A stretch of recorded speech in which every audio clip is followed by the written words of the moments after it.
Morning students, मैं सुषमा। आज का अपना टॉपिक है क्षितिज भाग 2 क्लास 10th का पहला चैप्टर सूरदास जी के पद। तो सूरदास जी के बारे में बता दूं। सबसे पहले इनका जन्म हुआ था 1478 और इनका जन्म स्थान जो है वो मथुरा के आसपास का क्षेत्र रेणु का क्षेत्र माना जाता है। जबकि दूसरी मान्यता भी है कि इनका जन्म जो हुआ था वो दिल्ली के पास ही क्षेत्र में माना जाता है। सूरदास जी वल्लभाचार्य जी के शिष्य थे और अष्टछाप जिसमें 8 कवि थे, उनमें ये सबसे अधिक लोकप्रिय थे। वे वृंदावन और गौघाट के बीच के आसपास रहते थे और श्री कृष्ण जी के भजनों में लीन रहते थे। इनके ग्रंथ 3 ग्रंथ थे इनके, सूरसागर, साहित्य लहरी और सूरसारावली। इसमें से सूरसागर सर्वाधिक लोकप्रिय ग्रंथ हुआ। तो सूरदास जी जो थे वो वात्सल्य और श्रृंगार के श्रेष्ठ कवि थे। सूरदास जी वात्सल्य और श्रृंगार के श्रेष्ठ कवि थे। आगे देखें, यहाँ जो अपने पहला ये जो पद लिए गए हैं, 4 पद लिए गए हैं, किसमें से लिए गए हैं? सूरसागर के भ्रमर गीत से लिए गए हैं। अब इसके पीछे क्या कहानी है देखें कि कृष्ण मथुरा चले गए थे ब्रज छोड़कर, और ब्रज में पीछे गोपियां जो हैं वो श्री कृष्ण के प्रेम में लीन रहती थी, जो कि अब विरह में विरहिणी बन गई और उनके विरह में दिन रात गुजारने लगी। तब श्री कृष्ण जी ने उद्धव के जरिए गोपियों को संदेश भेजा और उद्धव ने क्या किया? उद्धव ने निर्गुण ब्रह्म एवं योग का उपदेश देकर गोपियों की विरह वेदना को शांत करने का प्रयास किया। जबकि गोपियां जो थी वो सगुण ब्रह्म को मानती थी। सगुण ब्रह्म मतलब जो साकार रूप, ईश्वर का साकार रूप, निर्गुण अर्थात ईश्वर का निराकार रूप। तो गोपियां ज्ञान मार्ग की बजाय प्रेम मार्ग को पसंद करती थी और इस वजह से उन्हें उद्धव का संदेश पसंद नहीं आया। तभी अचानक क्या हुआ कि एक भंवरा वहां आ पहुंचा और यहीं से प्रारंभ हुआ भ्रमर गीत। और गोपियों ने उस भंवरे के बहाने उद्धव पर व्यंग्य बाण छोड़े, उन पर कटाक्ष किए। तो क्यों भंवरे के माध्यम से? क्योंकि उद्धव जो थे वो श्री कृष्ण जी के परम मित्र थे और गोपियां उनका अनादर नहीं करना चाहती थी, इसलिए उन्होंने भंवरे के माध्यम से उन पर कटाक्ष किए। और ये उद्धव उनसे क्या शिकायत करती हैं ये देखें। प्रथम पद में देखो, उद्धव तुम हो अति बड़ भागी, उद्धव तुम हो अति बड़ भागी, अपरस रहत स्नेह तगाते, नाहिन मन अनुरागी। हे उद्धव, तुम तो बड़े भाग्यशाली हो। बड़े भाग्यशाली हो कैसे? देखो, अपरस रहत स्नेह तगाते अर्थात आपने स्नेह रूपी धागे को स्पर्श भी नहीं किया। नाहिन मन अनुरागी, ना ही आपके मन में कोई प्रेम भाव आया। अर्थात गोपियां जो हैं वो उद्धव को भाग्यशाली कह रही हैं, तो वास्तव में उनको क्या बता रही हैं? भाग्यहीन बता रही हैं। यह उन पर एक व्यंग्य किया है कि आप वास्तव में क्या हो? भाग्यहीन हो, कि आपने श्री कृष्ण के पास रहकर भी आप उनके स्नेह में नहीं स्वयं को भिगो पाए और ना ही आपका मन जो है वह प्रेम से परिपूर्ण हुआ। पुरीन पात रहत जल भीतर, उन्होंने उद्धव को क्या क्या उदाहरण दिए कि पुरीन पात अर्थात कमल का पत्ता, रहत जल भीतर तारस देहन दागी, अर्थात कमल का पत्ता जिस तरह से जल के भीतर रहता है फिर भी उस पर पानी की एक बूंद भी टिक नहीं पाती, ज्यों जल माह तेल की गागरी। और उदाहरण उन्होंने क्या दिया कि जिस तरह से तेल की गागर, तेल से चिपड़ी हुई गागर को हम पानी में डुबोएंगे तो भी उस पर पानी की एक बूंद भी टिक नहीं पाएगी। वो बूंद न ताको लागी, उस पर एक पानी की एक बूंद भी टिक नहीं पाएगी। और देखें गोपियों ने क्या कहा कि प्रीति नदी में पाँव न बोरियो। प्रीति नदी अर्थात प्रीति रूपी नदी, प्रेम रूपी नदी, अर्थात श्री कृष्ण क्या है, वो प्रेम से भरी हुई नदी है, सागर है, उसमें आपने पाँव तक नहीं डुबोया। दृष्टि न रूप परागी, ना ही आपकी दृष्टि जो है वो मुग्धता को प्राप्त कर पाई।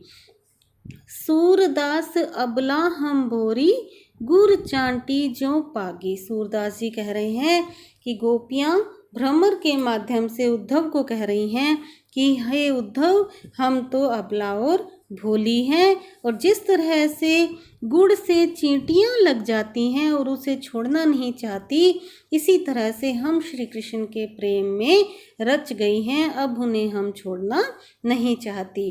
तो इस पद में गोपियां उद्धव को तरह तरह के उदाहरण देती हैं और अपने प्रेम के बारे में, श्री कृष्ण के एक निष्ठ प्रेम के बारे में उन्हें बताती हैं। आगे देखिए, मन की मन ही मांझ रही। गोपियां उद्धव से कह रही हैं कि हमारी तो मन की मन में ही रह गई। कहिए चाई कौन पे ऊधो, ना ही परत कही।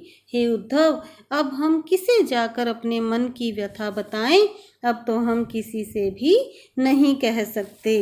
अवधि आधार आस आवन की, तन मन बिथा सही। अवधि आधार आस आवन की, अर्थात श्री कृष्ण जो हमें एक अवधि बता कर गए थे कि इस अवधि के भीतर मैं लौट आऊँगा, वे और उसी आधार पर, उसी आस पर हमने तन और मन की सभी व्यथाएं सहन कर ली। अब इन जोग संदेशनी सुनी सुनी, और अब तो आपका ये योग संदेश सुन सुनकर बिरहिनी बिरह दही। हम जो विरहिणियाँ हैं, विरह मतलब किसी के प्रेम में जो उससे प्रेमी उनसे दूर हो जाता है तो वह विरह में जलती रहती हैं, उसे क्या कहते हैं, विरहिणी। और उस हम जो विरहिणियाँ हैं, हमारी जो विरह की अग्नि है वो और भी ज़्यादा दहकने लगी है, और आपका योग संदेश जो है वो हमारी विरह रूपी अग्नि को और भी जला रहा है। चाहती होती गुहारी जित ही थे, और हम जितनी भी ज़्यादा पुकारना चाहती हैं श्री कृष्ण को, उतते धार भई, और उतनी ही ज़्यादा जो हमारी विरह की धार है और भी ज़्यादा वो प्रबल हो जाती है। सूरदास अब धीर धरही, क्यों मर ज़्यादा न लही। सूरदास जी कहते हैं कि गोपियाँ उद्धव से कह रही हैं कि अब हम धैर्य धारण क्यों करें, धीर अर्थात धैर्य धारण क्यों करें, जब श्री कृष्ण ने ही मर्यादा नहीं रखी तो हम, मर्यादा अर्थात वे, उन्होंने मर्यादा का उल्लंघन किया है, वे लौट कर नहीं आए, तो हम धैर्य धारण कैसे करें। आगे देखें, हमारे हरि हारिल की लकड़ी। हमारे गोपियाँ कह रही हैं उद्धव से कि हमारे जो श्री कृष्ण हैं वह हारिल की लकड़ी के समान है। हारिल एक पक्षी का नाम है, हारिल एक पक्षी का नाम है, और हमारे जो श्री कृष्ण हैं, हारिल पक्षी जो है वह एक लकड़ी को अपने पंजों में दबाए रखता है और उसी को आधार मानकर वो आसमान में उड़ता है। इसी तरह से गोपियाँ कह रही हैं कि हमारे लिए जो श्री कृष्ण हैं वो हारिल की पक्षी की लकड़ी के समान हैं, अर्थात वो हमारे जीने का आधार हैं। मन क्रम वचन नंद नंदन उर, मन से, क्रम से, वचन से, नंद के नंदन को, नंद के नंदन अर्थात श्री कृष्ण को हमने हृदय में, उर अर्थात हृदय में बसा रखा है। यह दृढ़ करी पकड़ी, और हमने जिस तरह से हारिल पक्षी उस लकड़ी को अपने पंजों में दबा कर रखता है, उसी तरह से हमने भी श्री कृष्ण को हृदय में दृढ़ता से पकड़कर रखा हुआ है। जागत सोवत स्वप्न दिवस निसी, कान्हे कान्हे जकरी। जागते सोते सपने में, दिन में, रात में, निसी अर्थात रात। जागते सोते सपने में, दिन में, रात में हम कान्हा कान्हा की रट लगाए रखते हैं। जग अर्थात रट लगाना, हम श्री कृष्ण की रट लगाए रखते हैं। सुनत जोग लागत है ऐसो, ज्यों करुई ककरी। तो आपका इसमें हम जबकि विरह की अग्नि में जल रही हैं, श्री कृष्ण के प्रेम पाने को हम तड़प रही हैं, तो यहाँ पर आपका जो योग संदेश है वो हमें कैसा लग रहा है?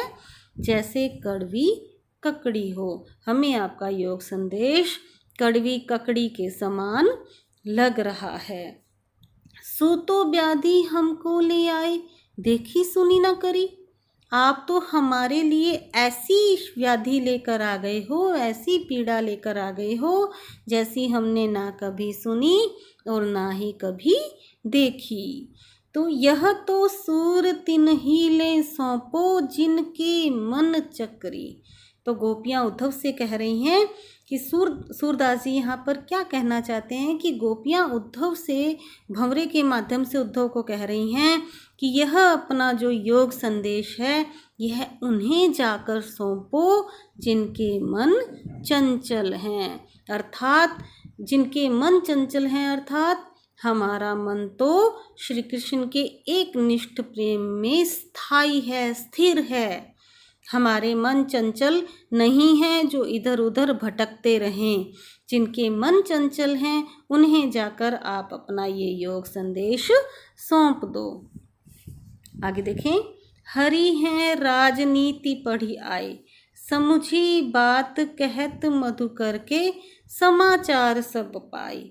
तो गोपियाँ उद्धव से क्या कह रही हैं कि श्री कृष्ण जो हैं वो तो राजनीति पढ़ाए हैं, अर्थात उन्होंने अब तो राजनीति पढ़ ली है। समझी बात कहत मधुकर के, मधुकर अर्थात भंवरा, भंवरे के माध्यम से बता रहे हैं ये सभी। तो हमने इस भंवरे से सारी बातें सुनकर, सारा समाचार पाकर सब कुछ हमने समझ लिया है कि श्री कृष्ण जो हैं वो अब उन्होंने तो राजनीति पढ़ ली है। एक अति चतुर होते पहले ही, अब गुरु ग्रंथ पढ़ाए। एक तो वे पहले से ही इतने चतुर थे और अब उन्होंने तो बड़े बड़े गुरु अर्थात बड़े बड़े ग्रंथ भी पढ़ लिए हैं। बड़ी बुद्धि जानी जो उनकी, जोग संदेश पढ़ाए।